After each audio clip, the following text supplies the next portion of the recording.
Bueno, muchísimas gracias por la presentación. Bienvenidos, es un placer y un honor haber sido invitado a participar en este Congreso Peruano de Psicología. Y en esta oportunidad, como dijo el presentador, les voy a contar algunas especificaciones sobre la terapia cognitiva transdiagnóstica con niños y adolescentes.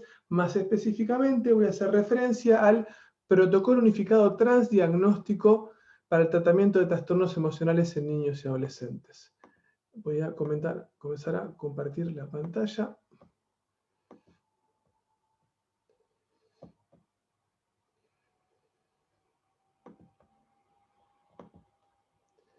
Bien, les adelanto cuáles son mis objetivos. La idea es, exponer a lo largo de más o menos 40 minutos y después que tengamos un rato para charlar o para compartir todas las dudas que ustedes tengan.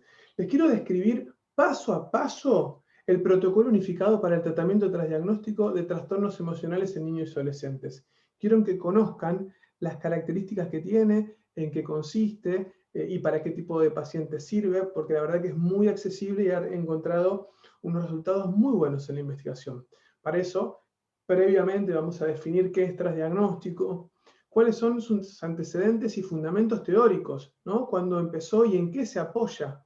Y vamos a ver cuáles son las ventajas que tiene respecto a los tratamientos diseñados para trastornos específicos, ¿sí? Entonces, en primer lugar, vamos a partir por la definición. ¿Qué son los tratamientos transdiagnósticos?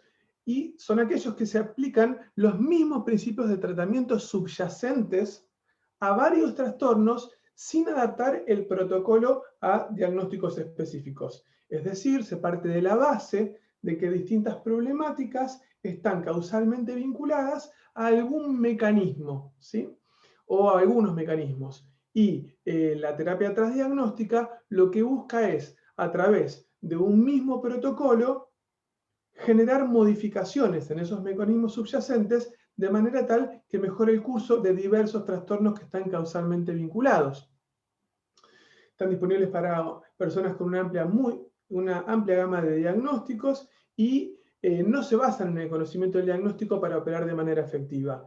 Se centran en lo que diversas problemáticas tienen en común, en lo que diversos diagnósticos comparten, más que en lo que los diferencia, ¿sí? Es un concepto relativamente nuevo, digamos, quien habló inicialmente de transdiagnóstico fue Fairbairn, ¿sí? En el contexto de los tratamientos de los trastornos alimentarios. Él junto a su equipo habían desarrollado una terapia cognitivo-conductual muy sólida para el tratamiento de la bulimia nerviosa. Y investigando los distintos trastornos alimentarios, llegaron a la conclusión de que, a pesar de que tenían presentaciones clínicas diferentes, por ejemplo, en la bulimia había atracones y vómitos, en la anorexia había restricciones, había trastornos alimentarios atípicos que no cumplían criterios ni para uno ni para otro, pero que todos los trastornos alimentarios estaban relacionados o compartían los mismos mecanismos subyacentes. Y describieron inicialmente 4 mecanismos subyacentes. Encontraron que las personas con trastornos alimentarios tenían un perfeccionismo severo, muy vinculado a la imagen corporal, una baja autoestima generalizada en todos los ámbitos, muchas dificultades para lidiar con los cambios de humor. Esto es un alto nivel de intolerancia al malestar y dificultades interpersonales, dificultades en los vínculos, ¿no? Entonces, decidieron desarrollar, en vez de un tratamiento específico para abordar la bulimia, un tratamiento transdiagnóstico que se dirija a esos 4 mecanismos subyacentes con la hipótesis de que si modificaban esos 4 mecanismos iban a tener resultados modificando la sintomatología de todos los trastornos alimentarios, incluyendo la bulimia, la anorexia nerviosa y los trastornos alimentarios de presentación atípica o no especificados. Entonces, desde el punto de vista psicopatológico, luego quien hizo un enorme aporte fue David Barlow con su equipo, que en el 2004 desarrollaron una teoría psicopatológica muy fuerte. Ellos ya venían trabajando en protocolos específicos para trastornos de ansiedad, y a partir del 2004 hicieron una teoría sobre lo que los trastornos de ansiedad y trastornos depresivos comparten, y diseñaron el primer protocolo unificado para el tratamiento tras diagnóstico de trastornos emocionales. Cuando hablo de trastornos emocionales, nos estamos refiriendo principalmente a toda la gama de trastornos de ansiedad y trastornos depresivos.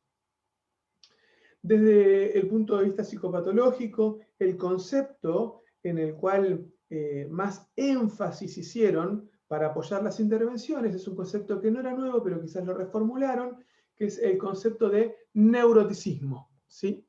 Y lo definieron como una tendencia a experimentar frecuentes e intensas emociones negativas. Entonces, primer punto que dice Barlow, las personas con trastornos emocionales tienen una vulnerabilidad hereditaria, genética, como quiera llamarlo, a experimentar mayor cantidad y mayor intensidad de emociones intensas. Frente a la experimentación de estas emociones, les genera una sensación de incontrolabilidad, de no poder detenerlas, ¿sí? Perciben que las están manejando de manera inadecuada y en muchos casos incluso intentan suprimirlas. Entonces, las estrategias que utilizan para suprimir o para intentar manejar esas emociones son las que dan lugar a los distintos trastornos emocionales.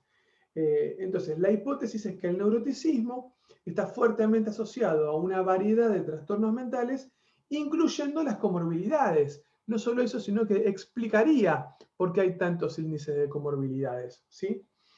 Comenzó a hacer los primeros desarrollos a inicio de los años del 2003, 2004, y finalmente en el año 2010 el grupo de Barlow, ya con mucha investigación y con mucho apoyo empírico, publicaron la primera edición del Protocolo Unificado Transdiagnóstico para el Tratamiento de Trastornos Emocionales, y lo hicieron, esto a mí me parece espectacular, dividiendo un manual o guía para el terapeuta con todos los pasos a seguir sesión por sesión, con los diálogos, con las sugerencias, digamos, con los instrumentos diagnósticos de evaluación.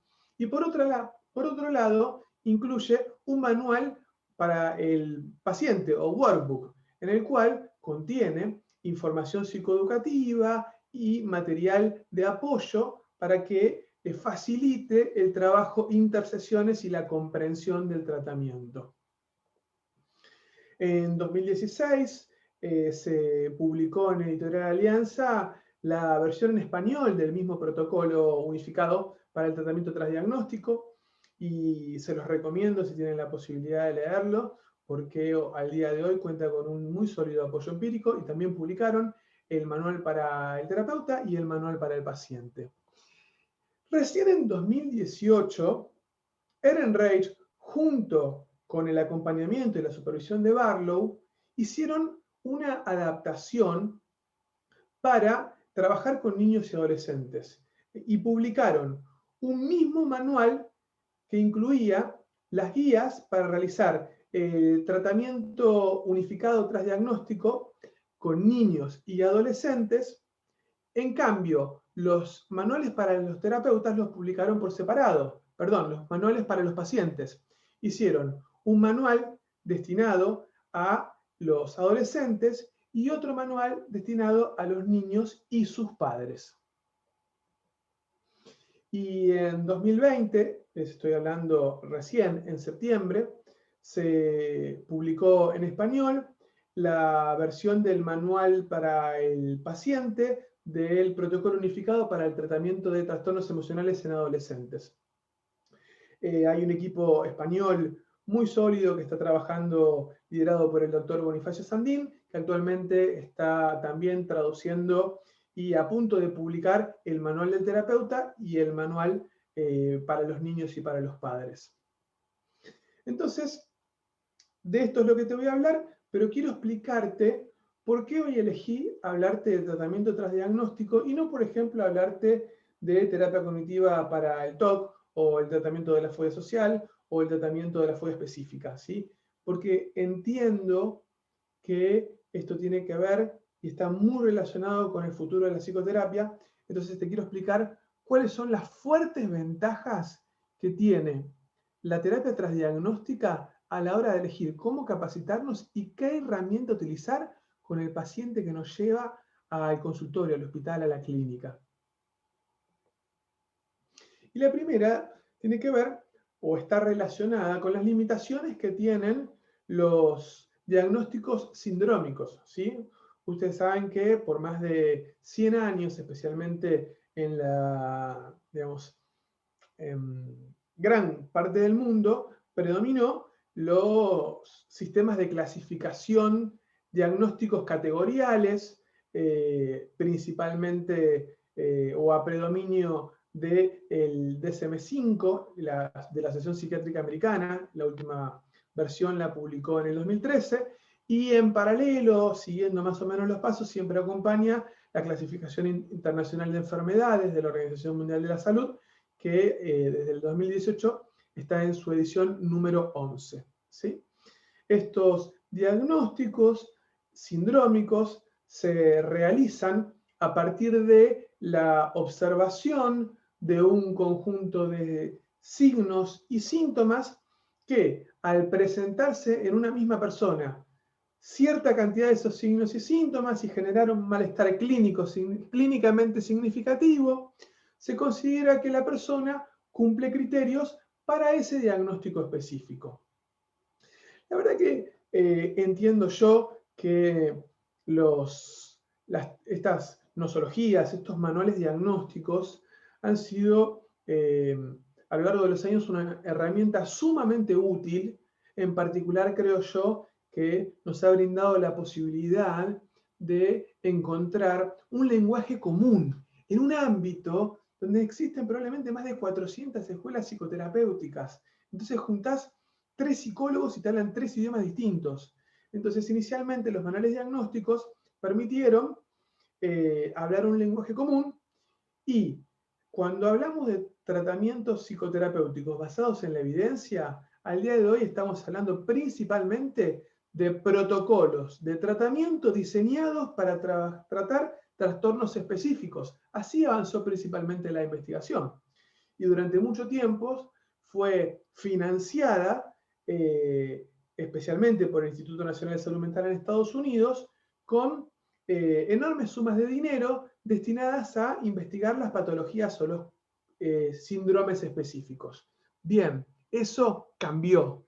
El Instituto Nacional de Salud Mental ya dejó de financiar las investigaciones sobre diagnósticos específicos porque encontró que le faltaba validez a esos diagnósticos y que la investigación a lo largo de los años no ha logrado encontrar mecanismos específicos subyacentes que justifiquen la diferenciación y la proliferación de diagnósticos, ¿sí? Porque ha habido una suerte de inflación, y desde la primera versión del DSM hasta la versión del DSM-5 han crecido exponencialmente la cantidad de diagnósticos. Y uno de los problemas o de críticas que han recibido los sistemas categoriales es el problema de la comorbilidad, ¿sí? Si pensamos en términos de prevalencia, los estudios muestran que las problemáticas más prevalentes son por lejos en la adolescencia los trastornos de ansiedad. Incluso se habla de un 25% de prevalencia anual. O sea, estamos hablando de 1 de cada 4 adolescentes, seguido por trastornos externalizantes, vamos a decir lo que ingresaría en la categoría de comportamientos disruptivos, y en tercer lugar, depresión. Pero además de las personas que cumplen estos criterios clínicos, tenemos muchos niños y adolescentes que también tienen mucho sufrimiento, pero quizás presentan a nivel subclínico, que no cumplen todos los criterios para recibir el diagnóstico categorial, pero aún así podrían ameritar una intervención psicoterapéutica que les mejore su calidad de vida. Y si bien la comorbilidad en todos los ámbitos es alta, en el caso de los trastornos de ansiedad y los trastornos depresivos es altísima, ¿sí? Y de hecho, la investigación cada vez muestra más que las semejanzas que tienen entre sí son más que las diferencias, ¿sí? Por ejemplo, hay estudios que encuentran que más de un 50% de las personas que presentan depresión también presentan al menos algún trastorno de ansiedad y viceversa. Esto es, las personas que presentan trastorno de ansiedad en algún momento desarrollan trastornos del estado de ánimo o trastornos depresivos, ¿sí? Entonces, ¿qué te quiero decir? Que el paciente que te lleva a vos o que me llega a mí a la consulta, a la clínica, al hospital, no es un paciente que tenga en la mayoría de los casos un solo diagnóstico, sino que nos suelen llegar pacientes multiproblemáticos, que si utilizamos los criterios del diagnóstico del DSM-5, quizás podamos hacer 2, 3 diagnósticos, ¿sí?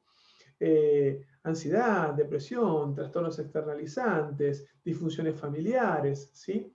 Pero a pesar de que el paciente real de carne y hueso que nos llega para pedirnos ayuda es multiproblemático, hasta hace poco tiempo la mayoría de los tratamientos que se investigaban para niños y adolescentes estaban diseñados para personas con trastornos específicos, esto es, para personas que no se parecen del todo a las que nos llegan a la consulta, ¿sí? De hecho, acá lo incluí en la filmina, si vos ingresás a la página de la Asociación Psicológica Americana, en la división 12 que se dedica a recopilar el nivel de apoyo empírico y hacer recomendaciones sobre los tratamientos empíricamente validados, te vas a encontrar un apartado que dice diagnóstico por diagnóstico y para cada diagnóstico específico, si vos lo cliqueás, te va a decir cuáles son las intervenciones que cuentan con mayor nivel de apoyo empírico, ¿sí? Pero ¿qué ocurre? Los tratamientos para trastornos específicos tienen una serie de limitaciones, ¿sí? La verdad que, digamos, son herramientas muy buenas y nos han permitido hacer unos avances increíbles en los últimos 20, 30 años. Creo yo que siempre la investigación, el curso natural que tiene es primero investigan en adultos, después adaptan e investigan en niños. Acá también se repite el caso en los tratamientos transdiagnósticos. Pero el principal déficit que tienen es los tratamientos para diagnósticos específicos que no abordan la cuestión de la comorbilidad. Entonces, si a vos te llega, como seguramente te llegue, un paciente que tiene depresión, ansiedad y problemas de conducta, quizás vos te encuentres en la encrucijada de tener que elegir cuál de los trastornos enfocás primero. Quizás incluso, si tenés la suerte de estar muy entrenado en varios protocolos con apoyo empírico, puedas hacer un uso secuencial.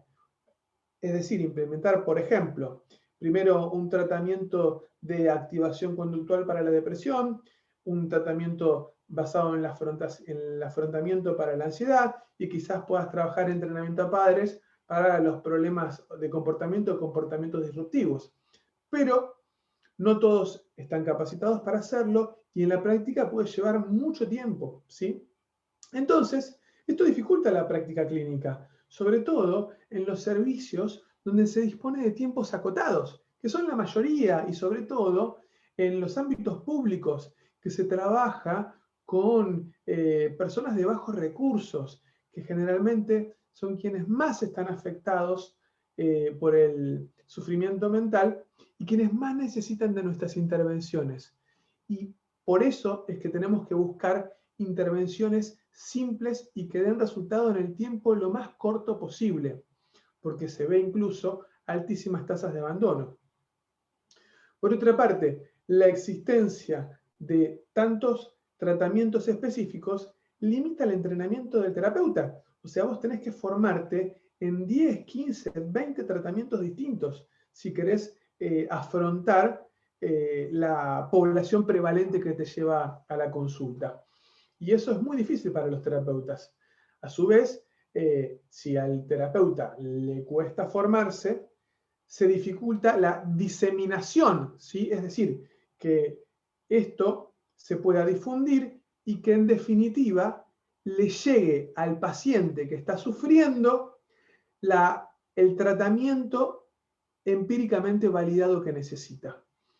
Entonces, a pesar de contar con buenas herramientas, como son los tratamientos o protocolos específicos, en la práctica, y esto está estudiado, la gran mayoría de las personas que lo necesitan no llegan a recibirlo por todas estas razones, ¿sí?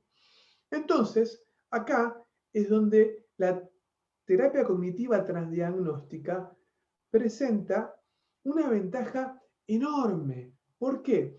Porque apunta a un grupo de procesos etiopatogénicos comunes que son los que se cree están vinculados al desarrollo y al mantenimiento de un grupo de trastornos que son muy prevalentes. Entonces, con un mismo tratamiento, vos podés brindarle una atención efectiva a personas que presentan múltiples diagnósticos. Y además, al día de hoy, ya contamos con varios estudios de metaanálisis que han evaluado y revisado la eficacia de la terapia cognitiva transdiagnóstica y la compararon con la eficacia de los protocolos específicos, es decir, de la terapia cognitiva específica. O sea, te estoy hablando del gold estándar en muchos casos, en muchos tratamientos. Y encontraron grados de efectividad y de eficacia similares. Incluso en casos que presentan altos niveles de comorbilidad, han encontrado ventajas en los resultados a largo plazo en el tratamiento transdiagnóstico. Por eso que hoy te voy a hablar, porque me interesa diseminarlo, porque me interesa que lo conozcas, porque me interesa que si atendés niños y adolescentes, te familiarices con una herramienta que está buenísima y que te va a ayudar a aliviar el dolor de muchas de las personas, niños y adolescentes que llegan a tu consulta. Te estoy hablando del protocolo unificado para el tratamiento transdiagnóstico de los trastornos emocionales en niños y adolescentes. Es un conjunto de intervenciones basadas en la evidencia que están organizadas en 8 módulos, ¿sí? Tenemos por un lado la versión para niños, el protocolo unificado para niños, que está destinado a chicos de entre 6 y 12 años. Y por otro lado, tenemos el protocolo unificado para adolescentes, que está destinado para jóvenes de entre 12 y 17 años. Y este programa de tratamiento está validado para niños y adolescentes que cumplen diversos diagnósticos que te llegan todo el tiempo a la consulta. Diversas combinaciones de trastornos de ansiedad, porque aparte de trastornos de ansiedad también suelen venir asociados a otros trastornos de ansiedad. Te estoy hablando de ansiedad generalizada, ansiedad social, fobia específica, ansiedad por separación, trastorno de pánico, agorafobia, ansiedad vinculada a las enfermedades y los trastornos depresivos unipolares. La presentación, como te decía, es, en el caso del protocolo de niños y adolescentes, hay un único manual para el terapeuta que está dividido en una primera parte, explica todos los pasos del tratamiento para niños y en la otra parte explica todos los pasos para el tratamiento para adolescentes. En cambio, por separado, hay un manual del terapeuta, un manual del paciente que se le entrega al adolescente y un manual del paciente que se le entrega al niño y a sus padres, ¿sí? Ahora te voy a contar en qué consisten las técnicas y las vamos a ver concretamente, paso a paso, pero sí te quiero adelantar cuáles son los objetivos generales, que es, en primer lugar, como aumentar la conciencia que tienen de las experiencias emocionales, de los que sienten, ¿sí? Prevenir la evitación emocional. ¿Te acordás que te decía que muchas de las dificultades está hipotetizado que tienen que ver con el modo en el cual buscan aliviar las emociones? Esto es lo que está muy vinculado con el concepto de ACT, ¿no? Terapia de aceptación y compromiso de evitación experiencial. Lo que hacen para evitar el sufrimiento muchas veces termina generando más dolor. Aumentar la flexibilidad psicológica y modificar las acciones desadaptativas que emprenden para manejar esas emociones. Por ejemplo, ellos lo definen como comportamientos emocionales, podría ser la evitación, podría ser el aislamiento, podría ser conductas autolesivas, a través de la exposición y la activación conductual. Vamos a empezar hablando del protocolo unificado para adolescentes. En realidad, tanto para adolescentes como para niños, siguen la misma línea. Quizás la diferencia es que en el caso de niños lo hacen con un lenguaje un poco más simple, más apoyado en dibujos y con refuerzos y cuestiones más lúdicas, ¿sí? Pero la versión para adolescentes está diseñada como un tratamiento individual con 8 módulos centrales, pero que se pueden utilizar de manera flexible. ¿Viste cómo es esto? Los tratamientos, para poder ser investigados, tienen que tener una duración establecida. Pero vos después, en tu práctica clínica, no lo usás como un libro de recetas, sino que lo adaptás a las necesidades de él o los pacientes que se te presentan en la consulta. Pero la versión que fue investigada durante 12 y 16 sesiones, en las cuales se trabaja principalmente con el adolescente. El rol que van a tener los padres puede ser variable. El programa incluye un módulo específico destinado al trabajo con los padres, pero no siempre se utiliza. Al final de cada sesión se incluye un resumen que en algunos casos el adolescente le puede dar a sus padres para que conozcan lo que se está trabajando en sesión y que puedan ayudar a generalizarlo, ¿sí?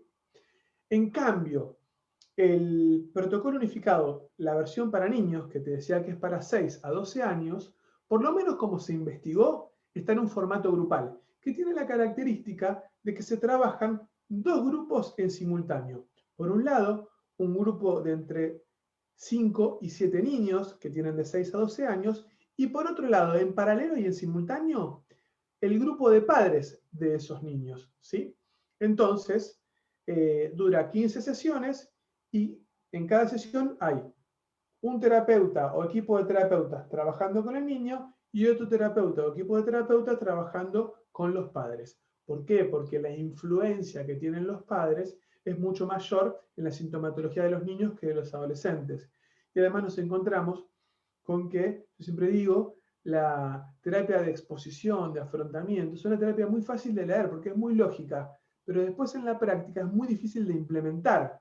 ¿Por qué? Porque inicialmente aumenta el nivel de angustia. Entonces los chicos no quieren, prefieren el alivio de la habitación. Y ahí es donde la participación de los padres juega un rol muy importante. Todas las sesiones comparten el mismo formato, en el cual al inicio de la sesión se revisa lo que trabajaron durante la semana. Esto es, digamos, comparte las características de la terapia cognitiva estándar, ¿no? Después se explica o se presentan las habilidades terapéuticas que se quieren enseñar en la sesión, se hace una práctica con alguna situación que sea neutral, que no sea muy angustiante, y luego se practica también en sesión, pero ya con alguna situación que sea más emocionalmente movilizante. Y por último se deja la tarea para que ejerciten o para que practiquen las habilidades entre sesiones, ¿sí? Tiene 8 módulos, acá los podés ver los nombres, pero prefiero no detenerme ya que los voy a describir con bastante detalle uno por uno. Primer módulo, acá es interesante porque incorpora muchas herramientas de lo que es la entrevista motivacional, ¿sí? Y el objetivo es establecer una alianza terapéutica con el adolescente, con el niño, con los padres, y trabajar las pautas de confidencialidad. En el caso de los niños también, explicar el rol que va a tener el paciente, el rol que va a tener el terapeuta y cuáles son lo que se espera dentro del comportamiento en el grupo. Y una cosa que se hace mucho énfasis es en la motivación que los chicos tienen para realizar el tratamiento. Porque si vos trabajás con niños y adolescentes, sabés que es completamente diferente a trabajar con adultos. Porque el adulto, en la mayoría de los casos, viene por motus propio. En cambio, el niño o adolescente generalmente viene porque lo traen.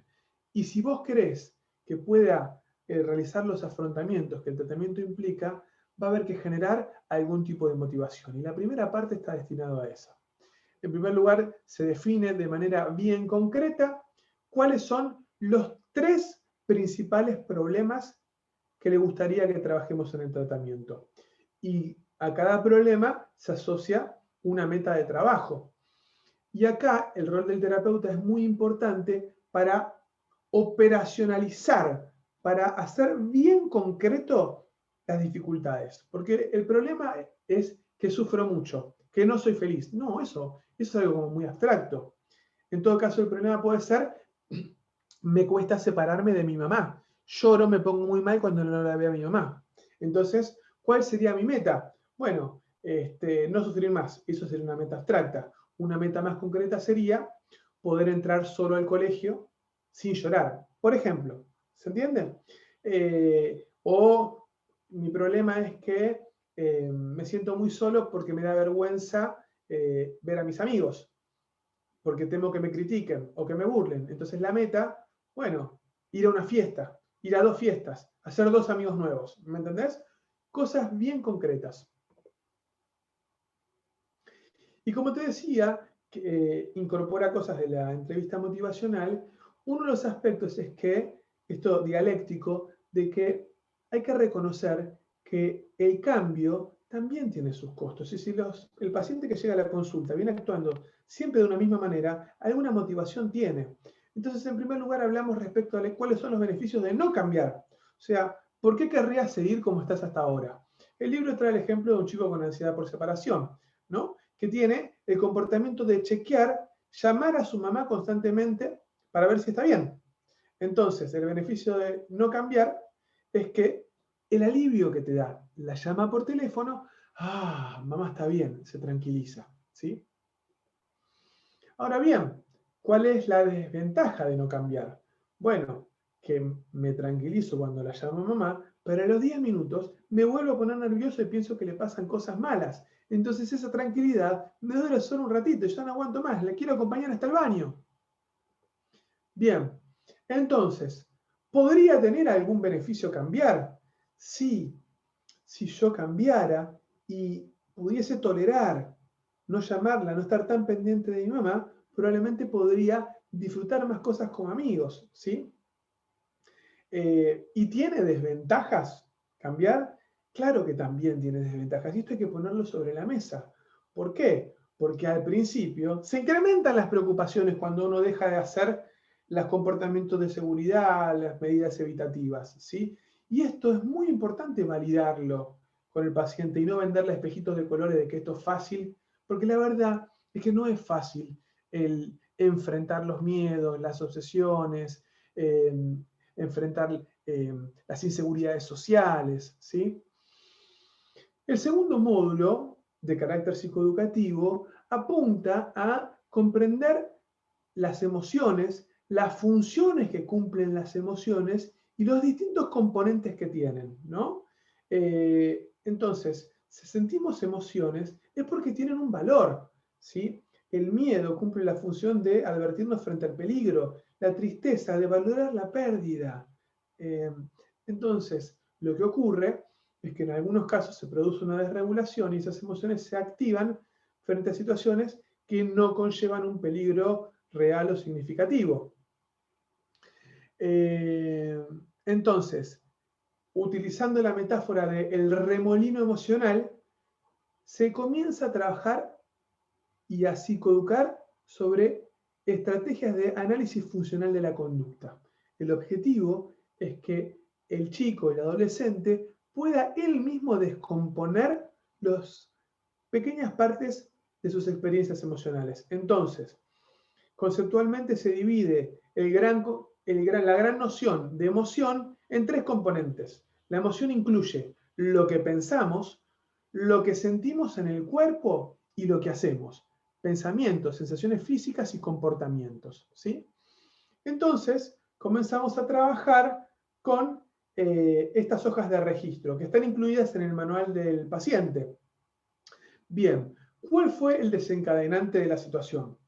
Estaba a la salida de la escuela, ya estaban viniendo a buscar a la mayoría de mis compañeros y mamá no llegó. Ok. Entonces, ¿qué emoción experimentaste? Sentí miedo, me puse a llorar y le pedí a la maestra que la llame a mi mamá. Correcto. ¿Qué sentiste en el cuerpo? En el cuerpo es como que temblaba, el corazón me latía a 1000, tenía calor. ¿Qué pensabas? Que a mi mamá le había pasado algo malo. Entonces, ¿qué hiciste? Le pedí a la maestra que la llame, ¿sí? Y acá trabajamos te diría la principal herramienta que vamos a utilizar a lo largo de todos los módulos, que es el registro del antes, durante y después, ¿sí? Hay que entrenar a los chicos y a los adolescentes para que puedan utilizar esto. Entonces, ¿cuál fue el desencadenante? ¿Cuál fue el pensamiento, la sensación física y el comportamiento? Y además, comenzamos a trabajar en las consecuencias del comportamiento a corto plazo y a largo plazo, ¿sí? Entonces, ¿qué fue lo que pasó? En el grupo de WhatsApp dicen que hay una fiesta y que me invitan para esta noche. Un encuentro, una reunión social con amigos. ¿Qué pensaste? Que yo si voy a pasar vergüenza y que no voy a saber con quién hablar. ¿Qué sentiste en el cuerpo? Automáticamente sentí que estaba temblando, sentí que un calor que me subía. ¿Y qué hiciste? Por un rato no respondí. Cuando me volvieron a preguntar puse que mis papás no me dejaban salir. Ok, ¿cuál fue la consecuencia a corto plazo? Bueno, cuando puse que mis viejos no me dejaban salir, en el momento me sentí un poco más tranquilo. Y a largo plazo, la verdad que está pasando el tiempo y me doy cuenta que ya me dejan de invitar. O piensan que soy mala onda. Módulo 3. Introducción a los experimentos conductuales centrados en las emociones. Vengo un poco atrasado con el tiempo. Entonces, aprender el concepto de acción opuesta. Esto es central. ¿Por qué? Porque es como que las acciones nos sugieren, nos compelen las emociones es como que nos llevan a actuar de determinada manera. Entonces, es como que la tristeza te pidiera que te aísles, que te quedes en la cama, que el pánico te pidiera que evites, que la bronca te pidiera que grites o que agredas. Entonces, utilizamos la metáfora de los experimentos para ver qué pasa si empezamos a probar acciones opuestas, ¿sí? Y encontramos que cuando hacemos la acción opuesta, eso termina también modificando bidireccionalmente la emoción que sentimos.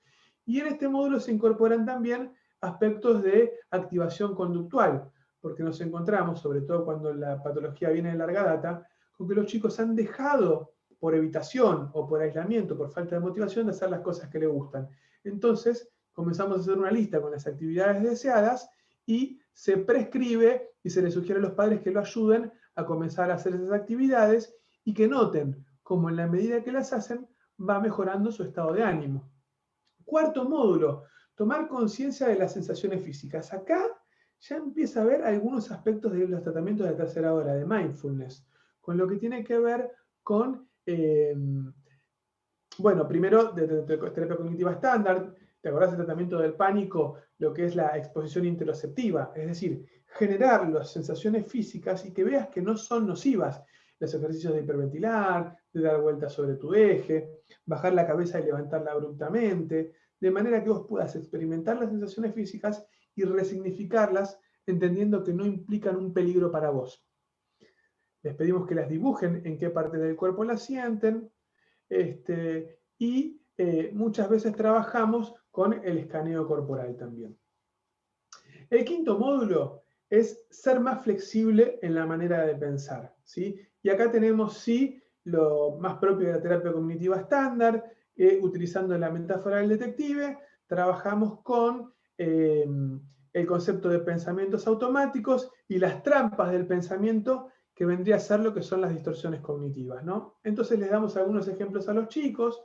El pensamiento catastrófico, ¿no? Pensar que algo horrible está ocurriendo o que puede ocurrir sin tener en cuenta otras posibilidades. Por ejemplo, si tus padres tardan en volver a casa, pensás que seguramente tuvieron un accidente. ¿A vos se te ocurre otro ejemplo? Y con el chico, con el adolescente, empezás a completar ejemplos que se les ocurren a ellos y se los llevan para la semana para practicar detección de cuándo están cayendo en las trampas del pensamiento. Y luego empezar a generar algo de disonancia cognitiva a través de las trampas del detective, ¿sí? Poder evaluar la evidencia que corrobora o no esos pensamientos. Entonces poder, digamos, por lo menos interpretar algunas situaciones de una manera más flexible. En el módulo 6 ya sí nos metemos de lleno en mindfulness y tiene que ver con el modelo teórico que está detrás, que es que experimentan emociones fuertes y el problema es las estrategias que utilizan para manejarlas. Entonces el objetivo es que a través de conectarse con el presente puedan desarrollar una mayor tolerancia a las experiencias emocionales, ¿sí? Que puedan observar sin juzgar. Entonces utilizamos 3 pasos, que es observar, describir y experimentar, ¿sí? Es interesante porque también incorpora cosas de la terapia de aceptación y compromiso, ¿no? Por ejemplo, vos ves en el manual terapeuta que habla de tratar a tus emociones y a tus experiencias de una manera compasiva, como lo haría un gran amigo, ¿no? Y entonces, en lugar de evaluarlas, de criticarlas, de espantarte de tus emociones, acercarte con empatía y como comprensión, aceptando la experiencia que estás sintiendo tal como es. Por eso es que en este módulo, en las sesiones, trabajamos con los chicos y con los adolescentes prácticas de mindfulness, desde las clásicas de respiración, para contactarse con las sensaciones corporales, la caminata mindfulness, el ejercicio de la pasa de uva o experimentar el sabor de un caramelo. Con los más chiquitos podemos, por ejemplo, jugar con masa y centrarnos en lo que son las texturas, en el tacto. Básicamente, conectarnos con los 5 sentidos del presente. El módulo 7 es el módulo central, para el cual ya trabajamos las estrategias terapéuticas anteriores, le dimos todas las herramientas y ahora sí salimos al campo de batalla, que es el afrontamiento. Y cuando te hablo de afrontamiento va a variar dependiendo de cuál es el diagnóstico predominante. Si tenés ansiedad social, va a ser enfrentar situaciones sociales.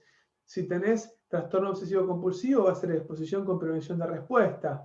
Si tenés, digamos, agresividad, ataques de ira, va a ser enfrentar situaciones que te activen el enojo. Si estás deprimido, va a ser afrontar o activar conductualmente. Para eso hacemos el plan de terapia cognitiva clásica, que es armamos la escala jerárquica de afrontamiento, vamos ordenando las situaciones que nos generan experiencias emocionales fuertes y vamos desde las más intensas hasta las menos intensas, utilizando la metáfora del termómetro de las emociones, ¿sí? Esto nosotros ya con Munge Mandil ya lo habíamos incluido en el 2008 en nuestro libro sobre terapia cognitiva con niños y adolescentes, aportes técnicos. Y se realiza psicoeducación sobre la curva de ansiedad, que los chicos vean, acá podés ver a la derecha, que cuando evitan, es verdad que les da un alivio inmediato, pero luego la ansiedad vuelve a subir. En cambio, cuando vos afrontás, progresivamente se va generando una especie de habituación, por lo cual va cada vez costando un poco menos realizar el ejercicio de afrontamiento. Luego de cada exposición, hacemos una preparación, qué crees que te va a pasar, hacemos un monitoreo durante la exposición y después hacemos una síntesis para ver, por un lado, si se produjo algún tipo de habituación, es decir, si en su autoevaluación de unidades subjetivas de estrés notó que bajaba la ansiedad, y en caso que sienta que no haya bajado la ansiedad, si pudo aprender algo nuevo acerca de la situación temida y de sus habilidades para lidiar con las emociones. Es decir, no, me seguí sintiendo miedo, pero no me pasó nada, solamente seguí sintiendo el miedo, ¿no? Entonces, cualquiera de los dos escenarios es positivo, porque o te habitúas y disminuye la ansiedad, o desarrollas un mayor nivel de tolerancia a la ansiedad que continúas sintiendo, ¿sí? Y por último, el módulo 8, que es el clásico módulo de prevención de recaídas, en la cual se hace un repaso de los logros, se arma un plan a futuro, anticipándose que en la medida en que va avanzando en el desarrollo se pueden presentar nuevos desafíos y que la idea es que tenga elementos para detectar si vuelve a incurrir en comportamientos evitativos y que pueda volver a aplicar las herramientas de afrontamiento y de manejo de las experiencias emocionales. Y se hace para cerrar alguna suerte de festejo, en el caso de los niños se utilizan refuerzos, se pueden hacer una especie de merienda, y con los adolescentes obviamente es más refuerzo social. Entonces, vamos a las conclusiones y a lo mejor tenemos unos minutitos si el moderador lo permite, para que ustedes puedan expresar algunas preguntas o dudas, ¿sí? Entonces, La realidad es que en la terapia cognitiva transdiagnóstica no inventa nada nuevo, ¿sí? No inventa la rueda, porque si vos trabajaste hace unos años con terapia cognitiva, vas a ver que las técnicas que yo te conté probablemente ya las leíste antes, pero lo que hace es que toma estrategias empíricamente validadas y las combina de una manera simple, pero con un apoyo empírico muy sólido, ¿sí? Y utiliza cosas, estrategias de la terapia cognitiva estándar, fíjate que utiliza técnicas de mindfulness, de la terapia dialéctica conductual, algunos aspectos de la terapia de aceptación y compromiso, por ejemplo, lo que tiene que ver con la habitación experiencial y con la aceptación, ¿sí? Aspectos de la entrevista motivacional. Ahora, ¿con qué motivo elige que se seleccionan estas técnicas? En función de el resultado que cada una de las estrategias demostró tener en los tratamientos, ¿sí? Entonces, por ejemplo, Barlow investigó el tratamiento sin técnicas de entrevista motivacional y con entrevista motivacional.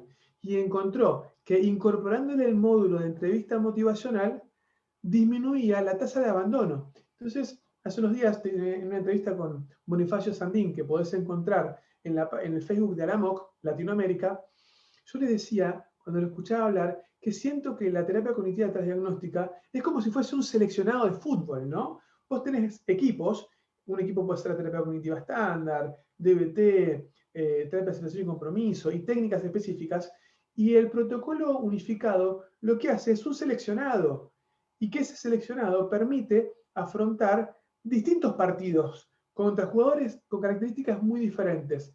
Entonces, en vez de centrarse en las diferencias que presenta cada uno de los diagnósticos, se centra en los mecanismos que tienen en común. En la investigación cada vez se está encontrando con mayor profundidad que la depresión y los trastornos de ansiedad comparten muchos elementos que son los que contribuyen a su desarrollo y a su mantenimiento.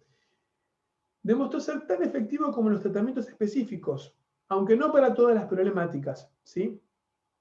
Y facilita el abordaje de las problemáticas comórbidas, es decir, del paciente con múltiples problemáticas, que es el que te lleva a vos y a mí al consultorio con más frecuencia. Por otra parte, hace mucho más simple la tarea de capacitarse. ¿Por qué? Porque en vez de estudiar 7 tratamientos para trastornos de ansiedad, 2 o 3 tratamientos para la depresión, con el protocolo unificado tras diagnóstico, vos tenés posibilidad de formarte y de tener una herramienta que pueda ayudar a una gama de niños y adolescentes bastante amplia. Entonces la idea con esta presentación es que la conozcas, es que te familiarices para que después la puedas investigar un poco mejor y contribuir a la diseminación con el sueño de que le llegue cada vez a más niños y adolescentes que en esta situación de pandemia la verdad que la estaban pasando bastante mal. En Argentina a lo largo del año han tenido menos de 2 semanas de clases, por ejemplo. Entonces creo yo que puede ser una herramienta muy valiosa y te quiero recomendar que te familiarices con ella. Así que, dicho esto, les agradezco muchísimo la participación y si el moderador está de acuerdo y quieren hacer algunas preguntas, con mucho gusto las podemos responder. Claro que sí, doctor Martín. Eh, Tenemos una pregunta que nos hace Víctor Hugo, que menciona, ¿dónde podemos adquirir dichos protocolos y cuál es el costo? Bueno, los protocolos en español, perdón, en inglés, la realidad es que están accesibles prácticamente para todo el mundo. Probablemente esto, quizás yo no debería decirlo, porque por ahí sería fácil que te recomiende Amazon, que te recomiende distintas plataformas que venden. Yo mismo he publicado muchos libros y la realidad es que a mí lo que me interesa es que los libros les lleguen a la gente, ¿sí? Y hoy en día en los grupos de Facebook, de terapia cognitiva, en las comunidades, los libros en general circulan, ¿sí? En el caso del el protocolo, la versión en español del manual para adolescentes, ese sí está solamente, lo puedes encontrar en Amazon o en algunas casas, tiendas de venta de libros virtuales europeas, porque acaba de salir hace muy poquito. Pero en general, si googleás, si te metes en Facebook, lo vas a encontrar y es bárbaro. Es como muy sencillo y no es que necesitas una formación específica, porque si vos estás formado en terapia cognitiva conductual, si tenés algunas nociones sobre terapia dialéctica conductual o sobre terapia de aceptación y compromiso, la verdad que el lenguaje que utiliza te va a resultar muy accesible. Y además que incluye las herramientas diagnósticas, te incluye todos los formularios para que completes. Hay incluso, se han hecho muchas adaptaciones de este tratamiento. Se han hecho, Bonifacio Sandín, por ejemplo, el grupo de España, armó una versión para hacerlo a través de Internet. Incluso han hecho también la validación como tratamiento preventivo, en escuelas lo han aplicado. Así que el desarrollo que está teniendo es enorme.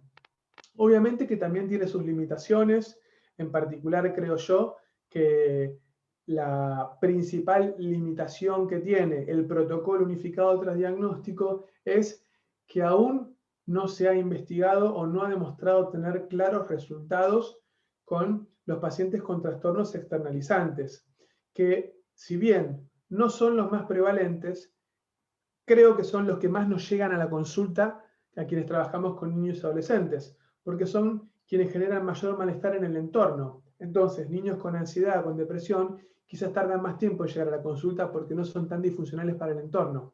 En cambio, los chicos que pegan, los chicos que agreden, los chicos que interfieren en el aula,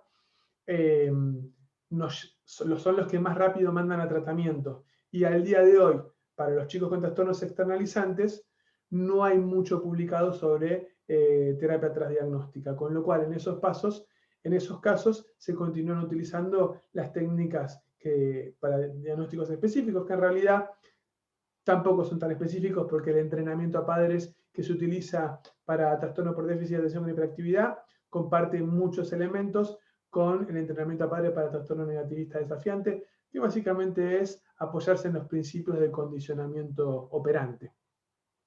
Pero volviendo a la pregunta inicial de Víctor Hugo, la verdad que los manuales, sobre todo en inglés, están bastante accesibles. Si querés leer un poco más o escuchar un poco más, también te invito a que pongas Facebook a la MOC Latinoamérica y que veas la entrevista a Bonifacio Sandín, en el cual también cuenta el trabajo que están haciendo en España de validación del protocolo unificado con niños y adolescentes.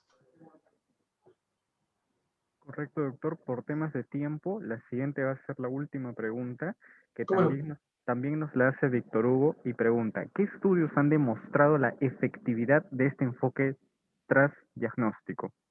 Bien, varios. Hay estudios, digamos, específicos y además se han realizado varios metaanálisis. Sí, vos sabés que, digamos, acá el que está atrás del protocolo unificado es David Barlow. Cuando hablamos de David Barlow, estamos hablando, digamos, de una de las grandes próceres en vida de la terapia cognitiva y de la terapia basadas en la evidencia, ¿no? Con lo cual, cada paso que ha dado Barlow ha sido apoyado en la investigación. Entonces, al día de hoy, tenemos muchas investigaciones, pero en particular se publicaron varios metaanálisis. El último, que incluye un metaanálisis sobre la eficacia de la terapia cognitiva transdiagnóstica en adultos, niños y adolescentes, lo publicó García Escalera con Sandín y es bastante reciente. Si te fijas, lo googleás, lo vas a encontrar. Así que, siendo que esta es la última pregunta, nuevamente les quiero dar las gracias a los organizadores, les quiero dar las gracias al moderador y a todos los colegas y las colegas de Perú y de Latinoamérica por participar en esta actividad. La verdad que vengo siguiendo algunas de las conferencias y el nivel es excelente, y además tener la posibilidad de que queden en YouTube y poder verlas en el momento que uno quiera, creo que es invalorable. Así que ha sido un placer, muchísimas gracias y nos estaremos viendo en próximos encuentros.